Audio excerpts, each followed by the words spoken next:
Okay, now for the remake of the fan commentary of Heroes vs. Villains, round 2, and we really are in the prologue, so this is the first part of the prologue, and then we'll go to the second part of the prologue.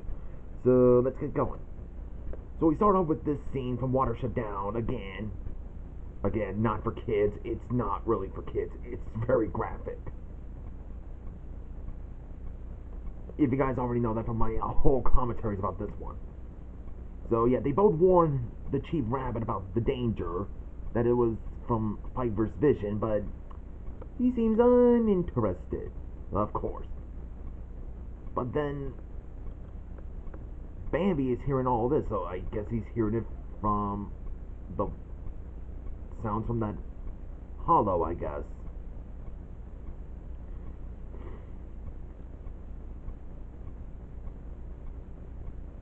Yeah, Bambi's hearing all of this. And of course, like, we can't wait, all that. Sorry, I just don't want to put the audio on, just in case. I don't want to get a copyright claimed. Okay, and then we go and see in the castle of the evil Queen Grimhilda. So, Queen Grimhilda has called forth her allies. El Supremo and Messina, Scowl and Batso, Captain Hook, and her brother, Lord Malice. Just like in Disney versus non-Disney villains, even in animated versus video game villains, Malice has been portrayed as Queen Grimhilda's brother. It's funny to think of that because, well, it's kind of an interesting take on it, but the movie Lord Malice is from is not from Disney. He's from Filmation, the same company that did, like, the 1980s He-Man, the 1980s She-Ra, that, Fat Albert cartoon, which is probably not aged well due to the whole Bill Cosby controversy, which is understandable. And the guys that also did Pinocchio and the Emperor of the Night. So that's the company he's from, Filmation, where their version of Snow White is called Happily Ever After. It's like a sequel to the Snow White story. And the interesting thing is that Lord Malice is played by Malcolm McDowell, the same guy who did Alex DeLarge from A Clockwork Orange. Yeah, that's the actor who played him. So, yeah, Lord Malice arrives just to join his sister's alliance.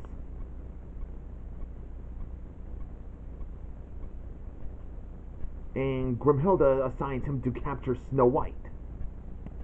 Of course, there'll be two Snow Whites. Although she'd probably be more specific. Wait, the short hair one or the long hair one? The one with the short hair one. The one with the yellow, blue and yellow dress. Okay, thank you. And of course, Scowl and Batso wanted to go with Lord Malice just to prove how bad they are. Yeah, they're technically his evil minions, sort of, kind of thing.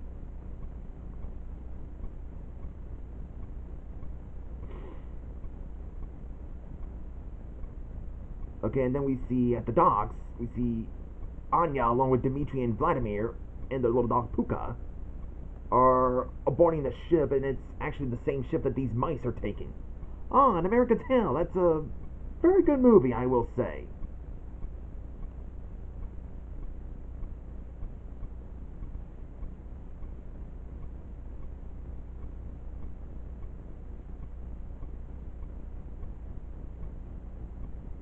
Okay, and then we go to round 2, intense cutscene of the prologue, of course. So yeah, we see Fievel along with his family are on board. And Hubie and Rocco are in there. What kind of ship is this? Is this supposed to be a cruise or something? Is it half cruise, half animal captivity or something? Unless there's like pet owning.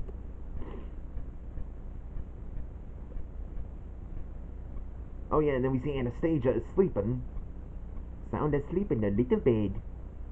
But yeah, of course, Maleficent and Mach and their allies have spotted Anastasia sleeping.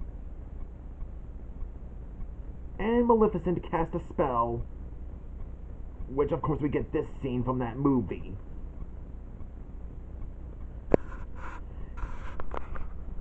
Yeah, Anastasia is one of those good movies. And okay, so we're technically getting the scene between three Don Bluth characters. I mean, the footage is from three different Don Bluth films, like Anastasia, The Pebble and the Penguin, and An American Tail. Have one thing in common: they're all three Don Bluth movies, and they have about sailing on a ship, and there's like waves going around. I mean, it's not a bad choice. It's an interesting one. And of course, Puka wakes up Dimitri, and he now notices that she's gone.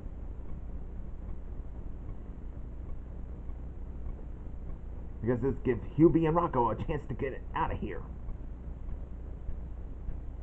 Are they taking the same steps? They probably are. I guess they each haven't noticed each other, I guess.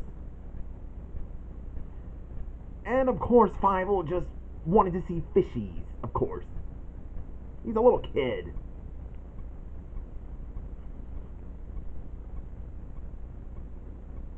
Yeah, this is getting crazy there.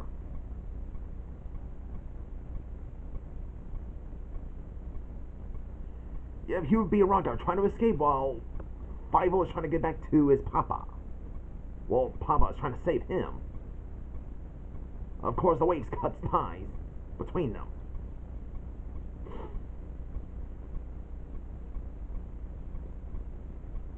Yeah, it's like the most saddest thing in An American Tail. It is kind of a sad movie, but it's still a good movie, though. Uh-oh. Yeah, Anastasia's about to jump.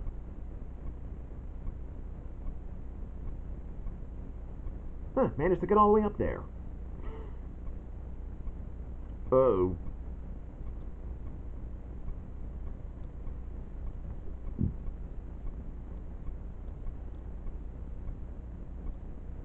Okay, come on.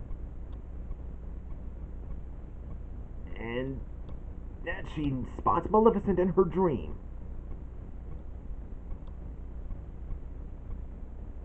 And Dimitri just grabs her and get her off the edge and snap her out of it. Meanwhile, well, Fievel is now separated from his family, and Hubie and Rocco managed to escape from the ship. Yeah, we get this sad moment. Fievel is now separated from his family. Oh.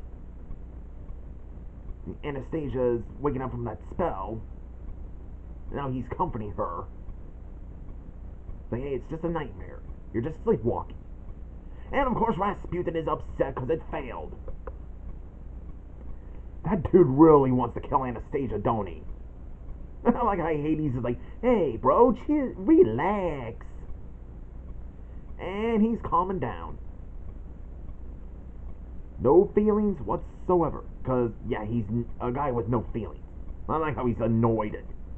Hades and Ma can agree that this one was kind of annoying. And Zigzag just laughs about it.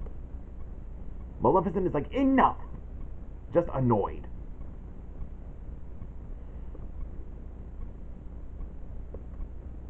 Okay, now we go to the first fight.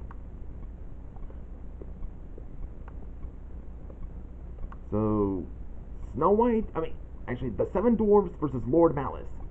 So Snow White was out in the meadows just to pick flowers. And then Lord Malice as a dragon shows up, which caught the attention of the Seven Dwarves. Are they out in the mine while she's picking flowers? Oh well. Spots a dragon, but turns back into Lord Malice. And now the dwarves are all, oh no, we're gonna save you, Snow White!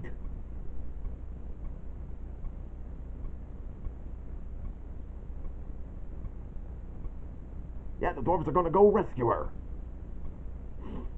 And he zaps them back. Blocked away. And this makes Snow White to just go run into the forest.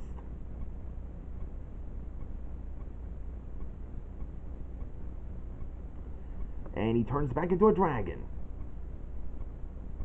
They pick themselves up, and now they're gonna go and try to rescue her. And then these two show up, just wanted to help. Of course, they'll probably mess it all up.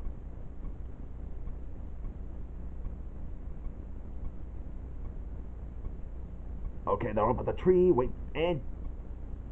well, they just got Scowl. Not his luck, isn't it? And Snow White is captured by Lord Malice. Lord Malice wins, and now the dwarves are going to go and charge after the dragon to rescue her. Now for the next fight is Taryn versus Lord Rothbart. So Taryn is out with a walk with Henrin, unknown to him that he's being stalked by Rothbart, who has probably been sent by the Horned King to capture Henwin.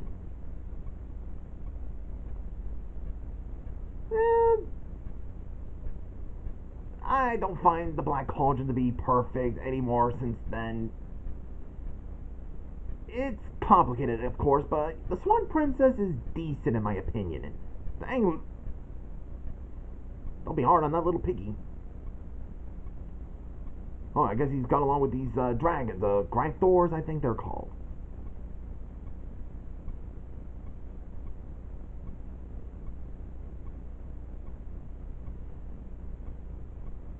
Yeah, Taryn's just trying to save Henwin. And Rothbart has the great animal just... makes him let go. So Rothbart wins, and I think I'm going to stop right here. So see you guys in the next part of this commentary.